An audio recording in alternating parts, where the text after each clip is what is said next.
Cool. Well, thank you everybody for coming out. My name is Jim. I'll give it a full introduction here in just a moment, but I want to go over just a couple housekeeping things. So I'm going to talk about quite a bit with mirror movement development. And as you're listening to all of this, you'll likely be thinking, well, I've never heard of this before. This is very interesting. I'm interested in knowing more. I'm going to attempt to give a 30,000 overview of mirror movement development, but I want to give you the tools to learn even more on it all. And the very best thing is going to be my YouTube channel, AmbuLife. I've made so many videos of presentations, demonstrations, interviews with authors and athletes and doctors regarding everything mirror movement development, which has been best closely understood culturally as ambidexterity, but there's way more to it. How much more, Jim? You're going to find out. I'm going to get into all of that. Don't you worry. Another bit of housekeeping. Deborah told me it lags a little bit, and she's right. There we go. So this right here, you can see it right there on the left. So as you're working to tell time on that mirrored clock, the idea is that you're physically sending blood flow to your opposite brain hemisphere like all MMD. And mirror movement development, the best way of understanding it is if you were to be video recorded throughout the day doing everything that you do, you take that video footage and then you mirror flip it. Your goal of MMD is to work to learn what you see yourself doing in that video. So in that video, you'll see yourself throwing with your other arm, kicking with your other foot, writing in mirror direction with the other hand, reading in mirror direction, typing on a mirrored keyboard, looking at telling time on mirrored clocks like that, lefty can openers, lefty handshakes, so on and so forth. And again, anytime that you do this right brain hemisphere is what fires off. Anytime you go the opposite, the other brain hemisphere fires off. And over time, that ends up creating new neurons, new synapses in the brain, makes the corpus callosum thicker and sexier, a whole bunch of stuff. So the mirror clock right there, you can get that on Amazon. They just market it as a wacky clock, but it's pure MMD. That thing travels with me for pretty much any presentation that I do. Another really cool thing you're going to see right here, the mirrored keyboard. I have it right back there after this presentation, which is pretty fluid. I asked Deborah, I was like, did we put an end time on this? She's like, no, but typically after 2:30, everybody starts growing cobwebs. And so I'm like, all right, cool, we'll be done way before that. So what I want in this 30,000 foot overview, I want to just share what MMD is for people who want the opportunity to practice it with the reading, with the writing, using reading mirrors. I have those here as well as my book for sale. But I have a mirrored computer keyboard, which I got specially made through a company called Kibio. So instead of QWERTY with the left hand, it's QWERTY with the right hand in mirror direction. And you can actually type on it using my computer, which has a feature that will actually mirror the screen. So you can practice typing your name on this thing. I always love watching people when they first step up too, because they're like, oh, I totally got this. And they're like, wait a second. And they're looking at the mirrored computer screen. So yeah, type on that for about 5 minutes and you'll feel like you just had your brain in a microwave. It's great. But this was one of my educational pieces at my art show that I had back in September at OB Beans. It was the biggest art show of my life. I'll talk a bit more about that later. But this was just one of my educational graphics talking about the mirrored keyboard and how I would consider it the greatest missing piece of brain balance that we miss today in society, because this is not a commercially available product. I had this specially made, and to type on a mirror computer screen, I'm confident I'm the first person in the world who's actually working to develop that part of the brain. Slide you're about to see is a slide that is also going to be the very, very last slide. These are all people that I write about either in my book, Big 3 MMD, or on my blog at my ambulife.org website, which is the educational website that I have. So I'm going to pop this up again at the very, very end. You might see some familiar faces here. So at the end, we'll be taking questions. I'll pop the slide up again, and you might be like, oh, Jim, what's going on with Ted Williams right there? What's his story? How does he practice MMD? Or Maria Sharapova, or Jimi Hendrix, or Tesla, or any of these people. And how many of you happen to be here today because you saw, wait for it, don't forget, folks, the thing has to go to outer space before it comes back here and will ultimately show us. Well, I can see it from here. Hopefully it'll pop up here in a moment. But San Diego Union Tribune just did an article on me on Saturday. Anybody happen to catch that? Okay, all right, cool, very cool. Yeah, I was thrilled to see that pop up. in the news. We'll be thrilled too. Yeah, it should be popping up here in a moment. Hey, Deborah, I see you in eyesight. Please come over here real quick, if you don't mind. Boy, that didn't sound too direct, did it? Thank you. Jim in his franticness right now. So, believe it or not, this wasn't a slide that I presented. No. While Deborah's working some magic on here, so I saw some hands. Some of you guys saw the article in the Union Tribune. Was there anything in particular that jumped out to you from the article? Well, but you, just the whole skateboarding thing. Oh, yeah. It jumped out. Oh, yeah. 10 years, and then you needed to, you just realized that you weren't skating as well as you wanted to be, switched. Yeah, it came out of desperation in that I was just religiously addicted to skateboarding, and that was it. And then you meet people who they'll do it as their kids, and then they get to their mid-20s and they'll say, I feel kind of too old to skate anymore. But more often than not, those people, they only skate from one side, pushing from one side, jumping from one side, falling on one side, and it completely misaligns the body. Until you work to learn how to do it in that switch mirrored direction. And all the top pro skaters on earth, they oftentimes are some of the best switch skaters. And it adds to the longevity because of the body realignment. You can skate for longer, and so you'll have people who they're able to play these sports for a lot longer, like LeBron James is one of my favorites that popped up on that slide, the previous one. LeBron James, he makes lists of top ambidextrous athletes because LeBron James, just like Larry Bird, does everything left-handed except basketball. So whenever he has to do something lefty in basketball, he can easily do it, just like Larry Bird. In fact, over a year ago, LeBron was interviewed, and in the interview, he talked about how, in December, I'm turning 40, so he just turned 40 this last December. He's already played longer in the NBA than anyone. He's scored more points than anyone. And he said in the interview jokingly, he said, after I turn 40, I'm going to score another 5,000 points, but I'm going to do it all left-handed. Yeah. So, and LeBron, he's asked in an interview about, well, why do you play like this? And he says, I don't know, but I grew up idolizing players like Michael Jordan and Penny Hardaway, and they're already dominant. And so he says, I thought, well, if I want to be as good as them, I better learn how to play like them right-handed. So that was it. And even as early as the age of 8, LeBron, it was noted by his basketball captains, or his coaches, that he had a unique ability to mirror flip plays in his head that he even says most NBA players, they can't even do. So again, it's a big mental thing. LeBron is like one of my favorite examples here of it. So I'm expecting that this will pop up. I'm hoping. Well, Deborah, because I can bring our library laptop and see if it's any better. Well, let's see if that's any better. In the meantime, I'm just going to get really personal with everybody. How about that?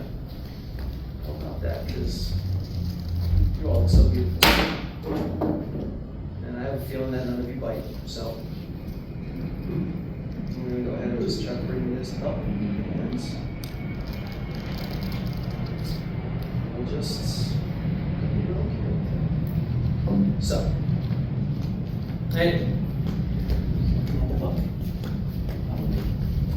Jim, what was the article that you were trying to show us anyway? So what was that? That was the article that popped up here for San Diego Union Tribune, so I was very, very happy about it. Was that Sunday? That was on Saturday.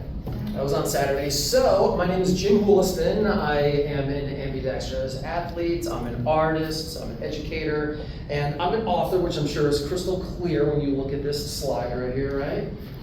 My book is the world's first symmetric book because it's written both forwards and backwards in mirrored and traditional direction, which is how Leonardo da Vinci wrote all of his notebooks for 50 plus years of his life, and Benjamin Franklin read like this for 30 years as a colonial printing composer. He practiced what made their brains abnormally symmetric and highly efficient. So yeah, the books, they're for sale for $17. I'll ambidextrously sign it. And yeah, because when you work to read from right to left, again, that's physically sending blood flow to your opposite brain hemisphere. So Da Vinci, both of these guys, they lacked, actually, I'm getting a little ahead of myself here.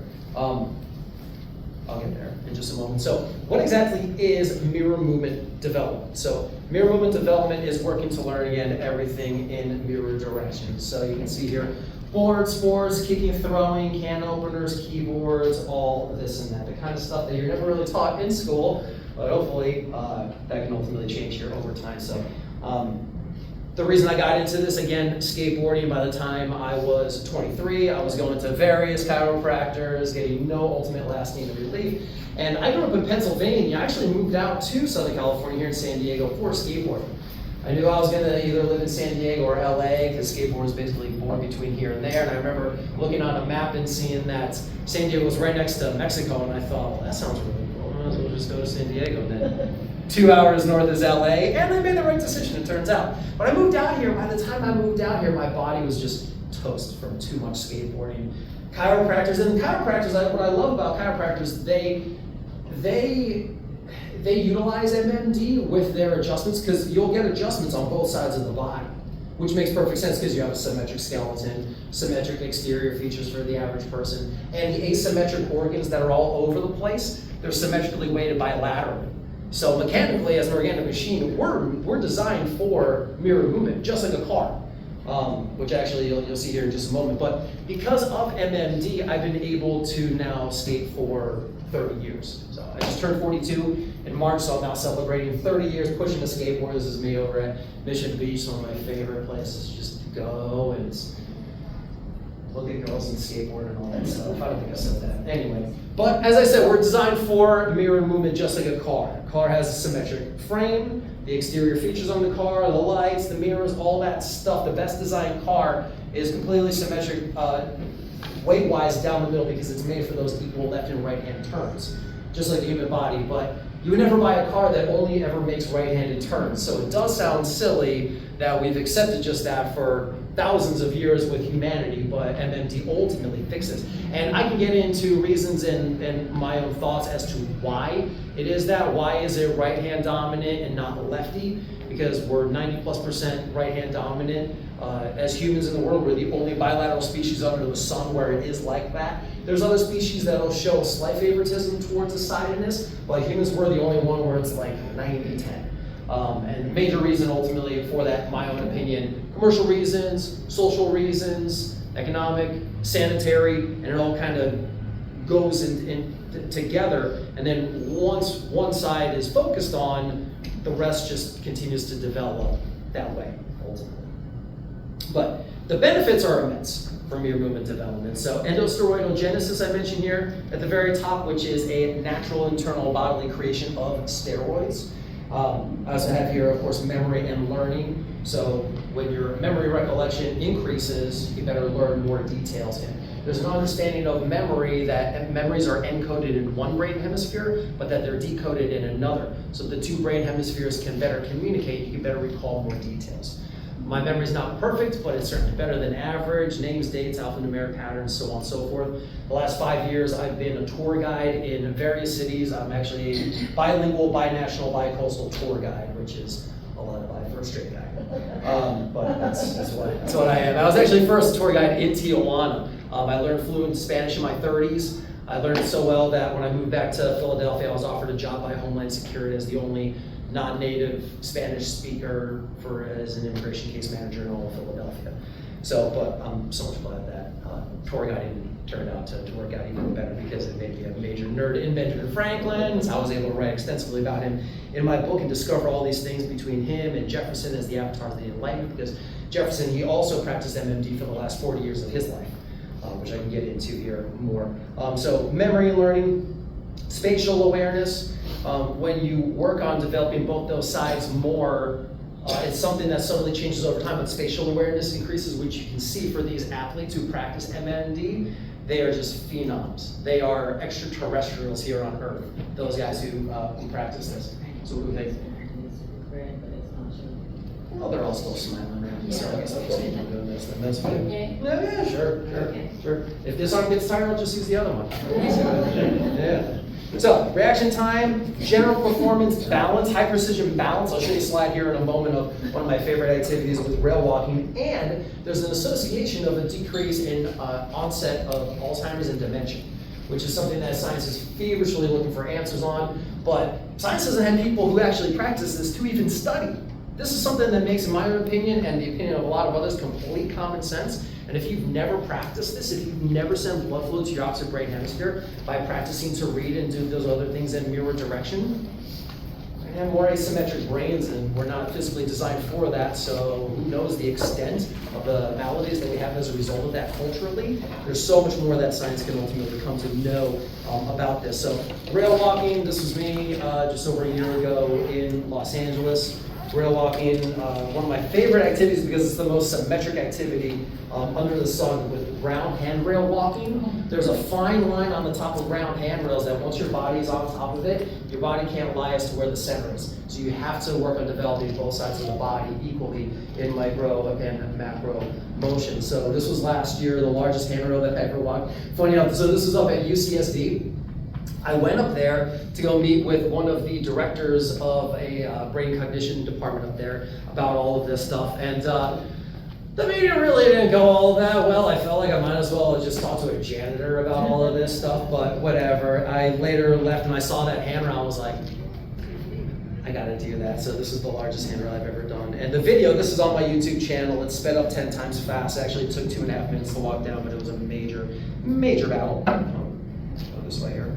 So all of this, MMD, it ultimately works to attributes to longevity.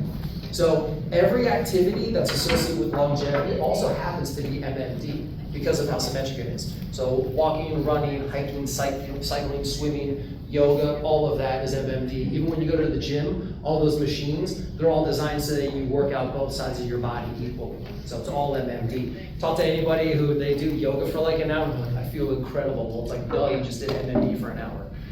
And practice this in the rest of your life, you're going to see some incredible benefits. So again, Benjamin Franklin, Leonardo da Vinci, two of the three guys that I write the most about in my book. So Leonardo da Vinci and Benjamin Franklin, both of them lacked formal education. Never went to school. Actually, Franklin had 2 years of elementary school before the age of 12. Ironically, both these guys had 17 siblings. Anybody comes from a big family, I guarantee it's not that big. So as a result, family didn't really have any money to send young Benjamin to school. Ben only had 2 years until the age of 12 of elementary school, but Franklin, he was an illegitimate kid, so he wasn't even permitted to go to school. Which is awesome because if he went to school, we would have never heard from him because he would have ended up becoming a notary just like his dad. But his dad, who was a notary, took a lot of notes. Da Vinci did develop that habit. Da Vinci, of course, he took so many notes. Today we have 7,200 pages of his notebooks that are remaining, which is estimated to be only a quarter of what he actually wrote. And he wrote next to all of them left-handed in mirror direction. So he was a native lefty. And are there any lefties here? Any lefties here? Anybody? 0! That's okay. That's all right. I don't mind that normally, though. And technically, I'm still right, even though I'm lefty. So Da Vinci, if you ever listen to somebody who's lefty complain about handwriting, to write left-handed English in the traditional direction is mechanically disadvantageous because you end up not being able to see exactly what you're writing. You're smudging the ink, or you have to like hook your hand weird, or like cock the page to the side. So lefties will often complain about that. But if you write in mirror direction, you bypass all of that. And there was a contemporary of Da Vinci who wrote a book at that time about handwriting and said, if you're a native lefty, it's advantageous to write in mirror direction. Also, considering Da Vinci, Michelangelo, Raphael, and Dante, 200 years before him, they were also considered ambidextrous. So there was something going on in the Renaissance where ambidexterity was a bit more of a practiced thing. So Da Vinci wrote lefty in all of his notebooks in mirror direction. It was also recorded that he could write right-handed in traditional direction for anything public-facing. So highly ambidextrous. Franklin didn't do anything really with handwriting special, but he worked for 30 years as a colonial printing composer, which I worked at the Benjamin Franklin Museum as well in Philly. I've seen the presentation hundreds of times. You go in and you see the printing press, all those metal letters that go into the machine, they're metal cast in mirror direction, so that when it prints in the quote-unquote normal direction. And if you wanted to get good at cutting down on typos and subsequent wasted paper, you would learn how to mirror read. And Franklin, being the 10th of 17 kids born in Boston, their parents didn't have money to send him to school, over those 2 years, so he just went to work for his older half-brother James, publishing the New England Courier, which is the oldest newspaper in America. And so Franklin, he's working, he's doing that for 30 years, so he's reading in mirror direction during the day in that machine, and then he's going home at night and he's reading books in the traditional direction. So Franklin's brain would have been abnormally symmetric as a result. 3 years after Benjamin Franklin signed the Declaration of Independence, he wrote a letter that was called the Petition of the Left Hand. He addressed it to educators, and in this essay, he creatively tells educators how both hands are designed for equal use, and we should be teaching kids how to develop them as such. His good friend, Thomas Jefferson, who they were years off in age, but they were very close relationally. Of course, Jefferson penned the first draft of the Declaration of Independence. Benjamin Franklin was one of the initial 5 editors, and Franklin actually made the very first edit. Franklin made the first edit. Thomas Jefferson wrote, "We hold these truths to be," let me say, it's been a while since I've said this. "We hold these truths to be sacred." Benjamin Franklin had corrected him. He's like, "No, not sacred, self-evident." Self-evident. So Benjamin Franklin and Jefferson, they're very close relationally since then. Thomas Jefferson really admired Franklin, which the whole world admired Franklin. Franklin was actually the very first celebrity from the Americas. He was a 42-year-old guy who was completely retired after 30 years of being a printing composer and other things that he was doing, and ends up just wanting to study electricity. We get the words battery, positive charge, negative charge, conductor, and shock, all from Benjamin Franklin. He goes out to invent the lightning rod, and after that saves the lives of millions of people around the world in homes and buildings and businesses. And before that, no one around the world cared at all about what was going on in the British colonies in North America. Franklin does all that stuff, and then the rest of the world was like, "Who's this guy over there?" And so George Washington even says that Franklin was the major reason how we ultimately won the revolution. So obviously I could talk a lot about Franklin here, but Jefferson, while Jefferson was replacing Benjamin Franklin as the ambassador to France in the 1780s, Jefferson has a little accident while he's over there. He ends up breaking his right wrist while he was frolicking through a field with this chick named Maria that he was really into. He tried to impress her by jumping over a fence, falls down, and breaks his right hand. And he was a native right-hander, so he had to learn how to start writing left-handed.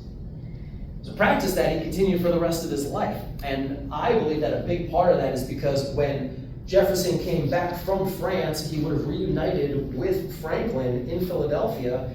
Just before he had died, they would have caught up, and Franklin would have asked him, "Hey, how was the rest of your time over in France?" And Jefferson would have told him, "Oh, I was actually over there. I broke my right hand. I've been writing left-handed ever since." Franklin would have told him, "Dude, no way. You should practice that for the rest of your life. I wrote an essay all about this just a few years ago." And author Walter Isaacson, you guys know Walter Isaacson? So Walter Isaacson refers to both Franklin and Jefferson as the 2 avatars of the Enlightenment for their brilliance. They both had started universities. One was University of Pennsylvania, the other University of Virginia. They were both scientists, they were both statesmen, they were both writers, so on and so forth. So, just some examples here, of course, very famous images between both Franklin and Leonardo, just summing up some of what I think are my favorite things of what makes them these polymaths. The odometer right there in the upper right-hand corner. Yeah, Benjamin Franklin, he was curious as the very first, he was in charge of the Postal Service in the very beginning. And he was very curious how far his horses were traveling over the 13 new states in order to deliver the mail. So he was like, "Oh, I'm gonna invent the odometer." So there you go. Thank, of course, Franklin for that one. Oh, very left-handed Beatle, Mr. Paul McCartney. Paul McCartney used to get in trouble in grade school because teachers would open up his notebooks and he was writing in mirror direction. So just a little FYI here on the creative Paul McCartney. Too bad for him though, he went to school. If he was free to, if he didn't go to school, he would have been able to practice that for the rest of his life. So as an artist, one of my biggest passions on educating people on this was through this art show, the biggest art show of my life, Mirror, Mirror, Body and Brain, What Neuroscience is Missing Today. I had this at OB Beans. I had over 90 artworks that were on display at OB Beans, a lot of educational graphics. I'm an ambidextrous street artist, so do a lot of chalk art, I do a lot of paint pen art. It's funny, I didn't get into paint pen art until I was actually even in my 40s, but over 90 pieces there, just some of them that were there. And again, between my website, my YouTube channel, I do full walkthroughs of this. I go over my favorite pieces and talk all about that, so you guys can see that online. One of my favorites here, this one just talking about how MMD is the third pillar of longevity, along with nutrition and exercise. So for self-improvement people who know, of course, no-brainer, exercise and nutrition is key. Practice mirror movement development, and this is going to really up that game. I always tell people in particular, practice mirror reading, because you can practice throwing with your other arm, kicking with your other foot, maybe brushing your teeth with the other hand, et cetera, but 99.9999999+% of all the reading that you've ever done, it's only ever been in one direction. So mirror reading will completely work to balance out your brain. Kids right here, I make sure to have a special thing here on kids, because one of the very first references I have in my book cites a study that shows the brains of young kids are more symmetric before they learn how to read. And that symmetry goes away after they learn how to read. But theoretically, that symmetry would remain and grow if mirror reading was taught. My favorite idea, though, to introduce this to everyone would be through this coffee shop, Theory Cafe. Theory Cafe will be a normal coffee shop, with the one exception that the majority of everything on the walls will be written in mirror direction. But for anything that has to be read, like the menu and signage and all that, that will be in traditional direction. Right next to it, though, the mirror direction, which produces perfect symmetry. So a lot of beautiful symmetry that'll be all over here. You can see just faces of famous people that I've written about and quotes of theirs. Doesn't exist yet, although if anybody here has a whole bunch of money and wants to give it to me, we can open it up today. We can open it up today. One of my favorite quotes here, Benjamin Franklin. You guys know the quotes, mind your P's and Q's? That's right, mind your P's and Q's. And of course it means mind your business, which was actually what he wrote on one of the first pieces of money, basically the equivalent of a penny at that time. And so he wrote mind your business on there, but mind your P's and Q's, because in the printing press, the P and the Q, they're completely mirrored. So as you're working to learn how to mirror read, you'll come across P's and Q's and you're gonna be like, wait a second. But you'll feel it as you're working in mirror read and you're doing all that, all this MMD, it's gonna feel so weird in your brain, it's gonna feel so strange. And just like going to the gym, you know, maybe you go to the gym and you're like, I definitely want to get as built and as ripped as that guy. You can't just immediately go and start pumping crazy iron and just go every day without breaks. You have to relax, you have to recuperate your body. Same thing with all this, like mirror writing. When I first started getting into lefty writing in grad school, it was back in 2016. Maybe 10% of my time was actually writing with the left hand. And then the next week it would go to maybe 15%, and then so on and so forth. And then I didn't get into mirror reading until 2020, and mirror writing. So I just one more photo here of it. So you can see there that idea of the symmetric menu, the mirror clock, just different quotes of Da Vinci and Franklin all over. And of course others, Einstein, Tesla. A lot of my street art, I do just mirror quotes of all sorts of different of these guys. I did some electrical boxes up in University Heights last week and did 3 different Da Vinci quotes. I did one Ben Franklin quote in front of the tap room on Elkhorn Boulevard and Florida Street, which is a brewery. So I made sure to do the Benjamin Franklin quote of beer is proof that God loves us and wants us to be happy. So I thought that was appropriate in front of there. But I was actually just talking to the OB Main Street Association yesterday, Tracy there, and she's like, oh my gosh, let's get you in here, let's get you painting these boxes. So after 4th of July, yeah, you'll see a lot more of my stuff around Ocean Beach. And yeah, the Young Da Vinci Club, this is something I would love to do at local schools. So if anybody here has any connections with charter schools, Montessori schools, or even progressive public schools who would say, yeah, let's have Jim come in here once a week with our gifted program and just do an hour of mirror reading, mirror writing, introducing this as a Young Da Vinci Club to kids, to their parents, so that once you learn about this, you can then choose to practice it over your life. That it's not a complex thing between reading mirrors. I mean, I produce other material stuff that's in mirror direction, of course, my book.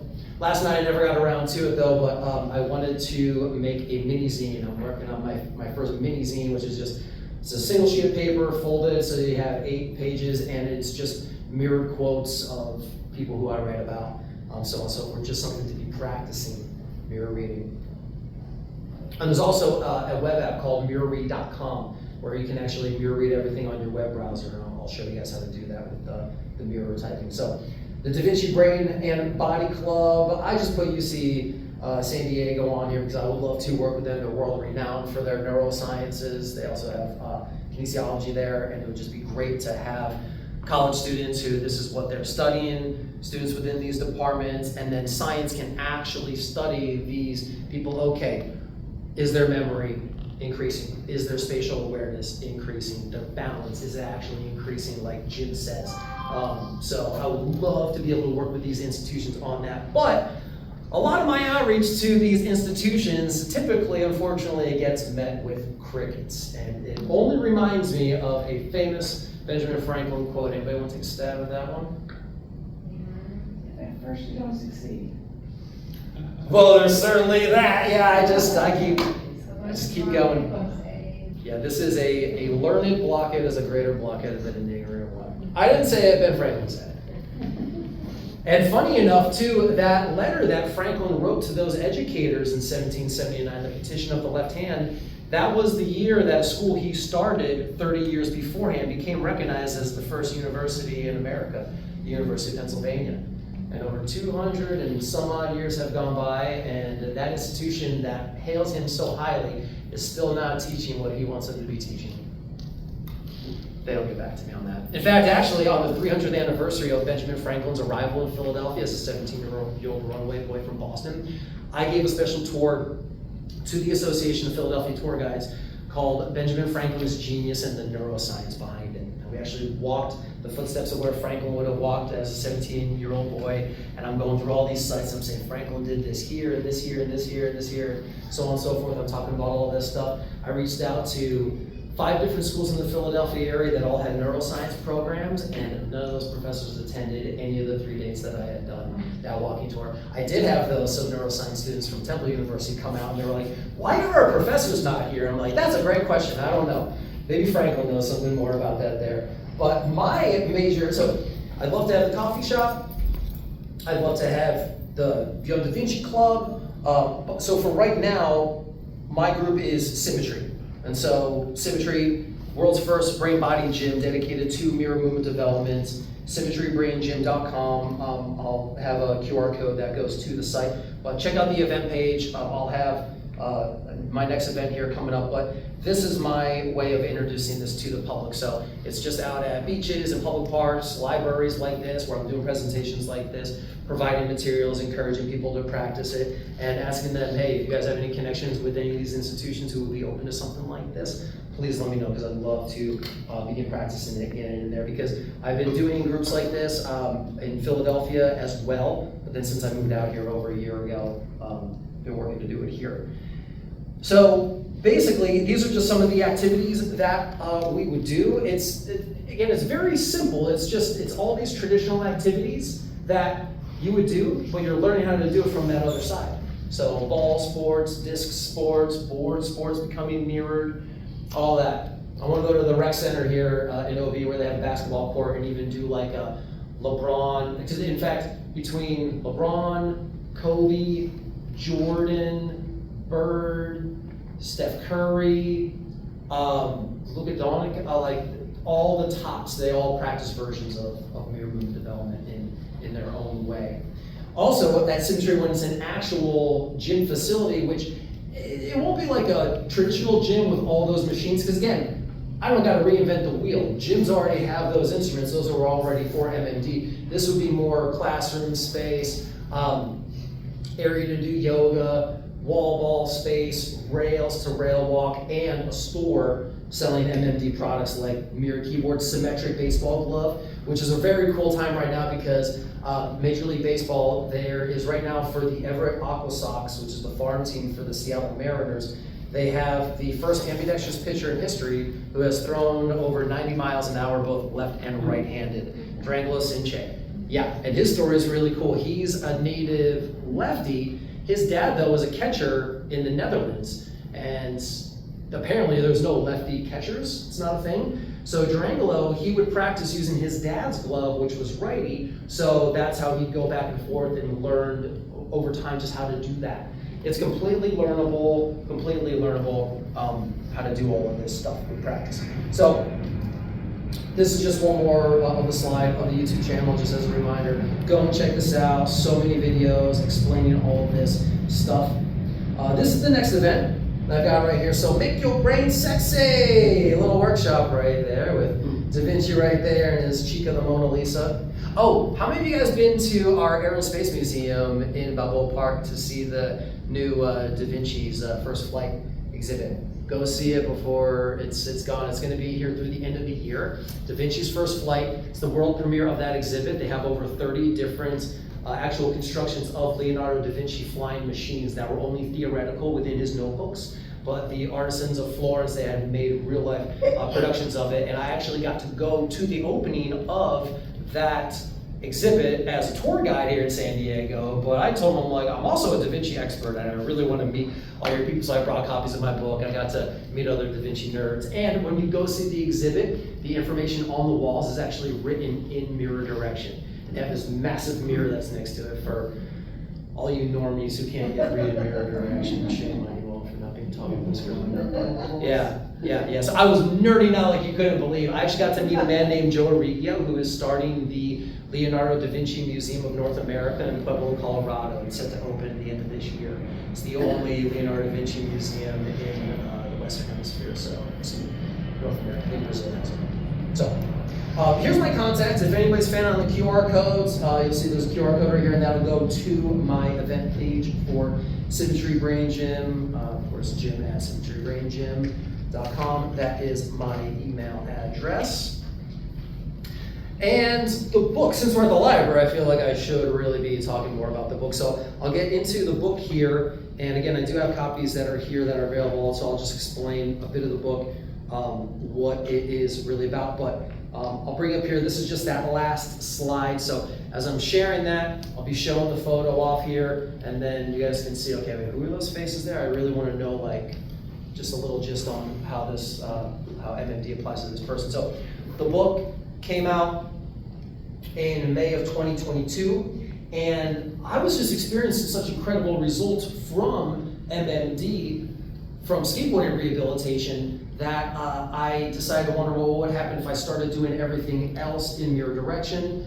And so that moment was about 15 years ago, and just little bit by little bit, I started practicing this, using the other hand to open the door, using the other hand for light switches, for eating, brushing my teeth, so on and so forth. And by 2019, I was rail walking and just feeling really, really good, really aligned. Oh, the big thing was with skateboarding, after 4 years of doing an exclusively switch stance, I wondered what it would be like to go back to my traditional stance, which made me very nervous because I didn't want to hurt my body again. But I found that I was immediately able to do new tricks when I went back to regular stance, which is something called manual transfer learning, where your dominant side actually gains proficiency when you focus exclusively on that less dominant side. You can see that a lot with mirror reading. If you practice a lot of mirror reading and then you go back to reading in the traditional direction, you're gonna be way faster at it. It's gonna feel like, when you're at the airport and you're walking and all of a sudden you go to the walkway, the moving walkway, it's gonna feel like that when you're actually reading. It's crazy. Yeah. So I wanted to share this story with everyone, and I wanted to find out the most about it from others while I was presenting my story, which had me researching a lot of it. And while I was researching, quote unquote, ambidexterity, there was all this content that was coming up about the brain and the body, a lot on the brain. And I was like, okay, cool, I haven't heard of this stuff before. Neuroplasticity, growing neurons, new synapses, the corpus callosum, genus gyrate, and all these other things. And so I basically just took all the best material that I was finding on all of this between books and websites and compiling it together. I'm not the only person that practices MMD. I did coin the term MMD. Again, it's just been traditionally known as ambidexterity. So one of the best books on it is Whole Brain Power by author Michael Lavery. Another book is Creative Brain Training by Diego Irigoyen, who is basically a student protege of Michael Avery. But Michael Avery, he's written, in my opinion, the best, most stuff on all of this. So I quote his book a lot on this. But once I started learning about Da Vinci and Franklin and the mirror reading and writing, and then I thought, well, that's perfectly in line with the symmetry of the skeleton and the exterior features and the weight distribution of the asymmetric organs. So it sounds like mirror reading is a really good thing for us. So that's when I was like, well, the book better be in mirror direction too. And I thought about it first that when you would open it up, both pages would be side by side, mirrored and traditional. But in order to do that, you would start from the traditional direction, and I felt like that wasn't the purest of MMD. So that's when I realized, well, the mirrored version should be when you open it from the back and read it that way. So when you navigate through the book, which actually here, as we're still sitting here, I'll pass out a couple copies here. We'll go one your way, and I'll start one here up from the little ones. And so it actually takes a bit of use to getting to navigating it, because you'll see it's like you might be next to page 2 in the traditional direction, and then the very next page is page 78 in mirror direction. So as you're going through the whole thing, it takes a bit of time to get used to it, but frankly, that does just show how asymmetric our brains are. But when you show mirror reading to older adults, most older adults will tell me, I can't read that. I can't.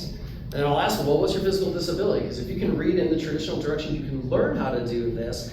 But if you think about it, you've had so many years of asymmetric development that in order to balance out those scales, it might feel like it takes a lot more work. But you show some mirror text to a young kid who knows how to already traditional read, that young kid is going to mirror read way faster because their brains are still less asymmetric. So less asymmetric turns around the sun. So there you go.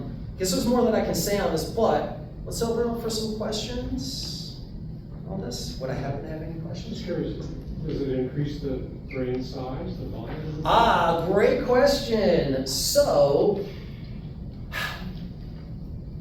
again, there's a lot that science can study on this. The example that comes to my mind is Einstein. I write about Einstein in my book in a way that to me is a bit frustrating because Einstein was only ever reported to be right-handed, writing on the chalkboard and such, but his autopsy, when he died in 1955 in Princeton, within 8 hours, his brain was on ice. Didn't get family's permission, but they were like, dude, it's Einstein, we gotta study this guy's brain, and I'm totally for it. In fact, if you go to the Mutter Museum in Philadelphia, it's the only place in the world that they actually have slides on public display of his brain. His brain was shown to weigh less than the average adult brain. The average adult human brain weighs 3 pounds, his was 2.7. So, again, there's more that science can come to know on all of this. I would love for science to study my brain. We have the Brain Observatory here downtown, right across from Santa Fe Depot. And I've been chatting with the director there, and I was like, if you ever want to like hook me up and have me mirror read, mirror type, you can see just what's really going on here. I'd love to do that. I'm completely open. I invite any scientist in on this. Study me, study others. Like let's do this. Let's figure this out together. But when it comes to that idea with Einstein, I equate it to, it could be as if you have a Toyota and you have a Ferrari. Ferrari might weigh less, but it's going to be more efficient. It's at least speculative. But great question. Yeah. You mentioned the corpus callosum, and I saw on your list of favorite people or the pictures that there was one woman at least. But I know anatomically, typically, women's brains have bigger corpus callosum. Yes, they do. So did you see in your studies any distinction between the growth or evolution of the brain between men and women when they start to adopt MMD? No, just because a lot of the people who I was finding who practice variations of this, and again, none of these people practice a purest holistic form of MMD. A lot of these people, they get into it because of physical rehabilitation or curiosity or schooling will force them into just one way, like MC Escher. MC Escher, dominant lefty, but was forced righty. And so his spatial awareness is Very incredible. He even, in the 1950s, he did a graphic survey that he gave out to graphic artists, and he had asked them, how good are you with both of your hands? You know, how are you with mirror directionality and spatial awareness kind of stuff? So the corpus callosum, it is typically thicker in women. Lefties, it's about 11% bigger for the corpus callosum. And bilingual brains and ambidextrous brains, they tend to have a lot of similarities. So those are at least what comes to my mind. I mean, there'd be more studies I'd love to see done on all of this. So. So, are you saying that because I am bilingual, I should be able to do that easily? Potentially. Now, here's what I like with reading. Theoretically, you should be able to test really well with reading because you can get a paragraph, have it be such and such word count, such and such characters, and you can have somebody read through it in X amount of time. And then how long does it take for them to get through it in mirror direction? And then introduce them to a practice, a regimen of mirror reading. Next week, test them again, see how fast they are. And that theoretically, over time, because of that manual transfer learning, you'll get faster at both towards the end of it. You'll be faster in both. You know, this makes me think of a friend of mine, Diana, who she speaks 6 languages, and she's a very dominant lefty. And she was actually encouraged to have her brain studied. And so she actually went to some specialists to inquire about this. And once they learned that she's a quote unquote lefty, they said, we're not gonna study your brain. A lot of lefties are completely excluded from neuroscientific studies because their brains are so physically different than right-handed people. Because the average right-handed person basically only ever uses their right hand because we've designed commercially all of our products to be in that right-hand direction. Any chiral products, so chiral being like scissors, bean can openers, keyboards, anything that would be kind of just designed in one way, it's designed for the right hand. You look at the traditional keyboard, all the numbers, all the major keys, they're all on that right side, so you end up using the right hand way more. Yeah. But the average lefty, their brains are going to be more symmetric and different because the average lefty, they're having to use their right hand for those products, but then by preference they're using their left, or they're using their left to go over to the other side, the right side, and do stuff. When I worked at the Benjamin Franklin Museum, it was ironic because 20% of my coworkers were lefties. 10% of the population is lefty, so double at the Benjamin Franklin Museum were lefty, which is also ironic too because 20% of US presidents since World War II have been lefties. So, and there's a lot of people who say, well, lefties, they're more creative. And there's others who say, that's false, that's not true, and so on and so forth. But lefties, their brains are gonna be different. And so they're gonna be more symmetric ultimately because of this cross-hemispheric activity that they're doing. And so if their brain is able to see more often than not 2 sides of something, that could easily be translated as creativity. But yeah, lefties, they're normally not studied, so I don't know, I hope somewhere in there I answered the semblance of your question. I'm a medical person, and in medicine, we call the left side of the body sinister, Yes. evil. Yes. And I'm kind of curious, maybe some of the people my age in here remember this. When I was little, they would not let us use our left hand. That was the devil's hand, the Yep. sinister hand. Yep. What's the origin? Like, why? Oh would my Christians- goodness. There's no good reason as to why, but yeah, culturally it is. It is. So ambidextrous. I don't even like the word ambidextrous because I prefer using dual dominance, but I'll never correct somebody. Like they'll say ambidextrous, I'm like, all right, I know what you mean. Ambidextrous. Dexter literally means right-handed on both sides. There's a major slap in the face to lefties. But so if you're good with both hands, you're considered ambidextrous. If you're bad with both hands, the word for that, ambisinistral, meaning lefty on both sides. Double smack in the face for lefties. Yeah. But it's, in Spanish, siniestro, that's left, that's lefty. There's no good reason for it. Perhaps it can have something to do with hygiene is one big reason, where just culturally speaking, it's advantageous to declare a side. Because, certain countries will have a cleansing hand and then another, a more motor skill hand. And you don't want to be using the pen of somebody who would happen to be, using the left. So it could become of something like that. Jimi Hendrix is one of my favorite examples. So Jimi Hendrix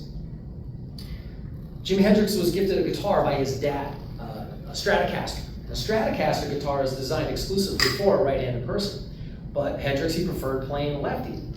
But his dad told him, boy, if I see you playing that guitar left-handed, I'm gonna take it away from you because left-handed guitar playing is a sign of the devil.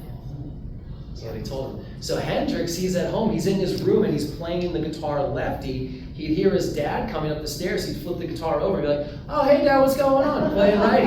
Yeah, so, and his sound was so weird. When people heard Hendrix, just the recordings, they were like, who is this guy? Because he's playing an upside down Stratocaster, it's just not designed that way. So, and of course Hendrix, just how talented he was. So that, I think that's a great example of how lefties can be considered more creative in that way. Paul McCartney can be another great example of that.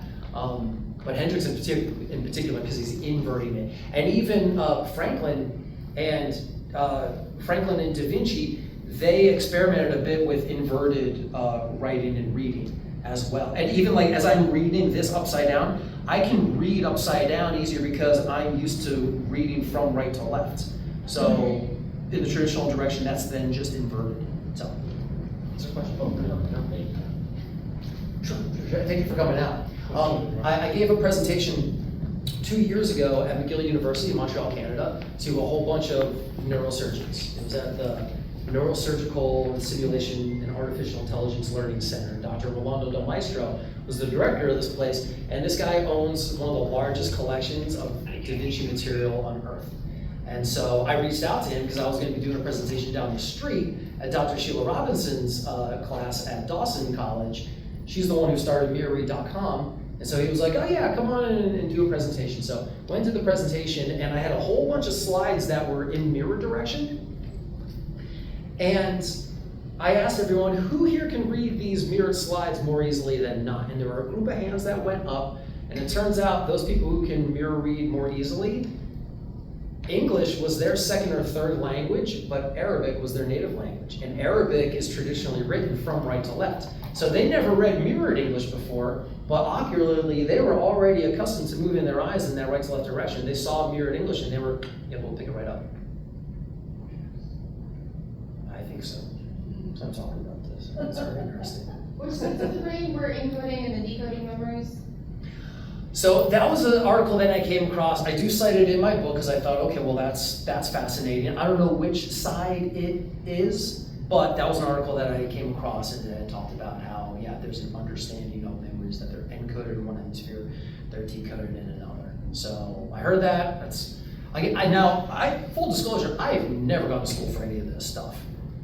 I had communication studies as an undergrad back in 2005. I graduated. I dropped out of grad school at San Diego State for community development, social work track. Never went for brain, never went for body science. I just been practicing NLP for almost 20 years and it's completely changed my life and I feel like it's the biggest thing that humanity is missing. So that's where I'm coming from writing this. And in my book I do mention it in the disclaimer like, look, I'm not a PhD in any of this stuff. But I'd love to see this ultimately taught in schools. Because I think, and more than anything, I've had so many people tell me, this just makes complete common sense. You look at the symmetry of the skeleton, the symmetry of the average human and their exterior features, and we're made for this. This is the way to practice it. So, any other questions? Cool. Well, thanks for coming out for this. I'm going to be hanging out, and I know Deborah said we're welcome to hang out for anybody who would like to practice some. I've got here on the tables, I have my book. You're welcome to grab a card. I've got a handout over there. I've got a sticker and a magnet you can throw on your fridge. I can hook up my mirror keyboard to this, and you can try to write your name on here and just see how easily or not easily you can do it. And I can show you here, I do have reading mirrors as well for sale. Big size for book and small size for cell phone. And so I'll show you how to actually do that, but it's very simple. You just hold it at a 45-degree angle, and then you can mirror read anything, and they're shatterproof, so they can just stay in your book as a bookmark. You don't got to worry about breaking it. So, yeah. Awesome. Thank you guys. Thank you.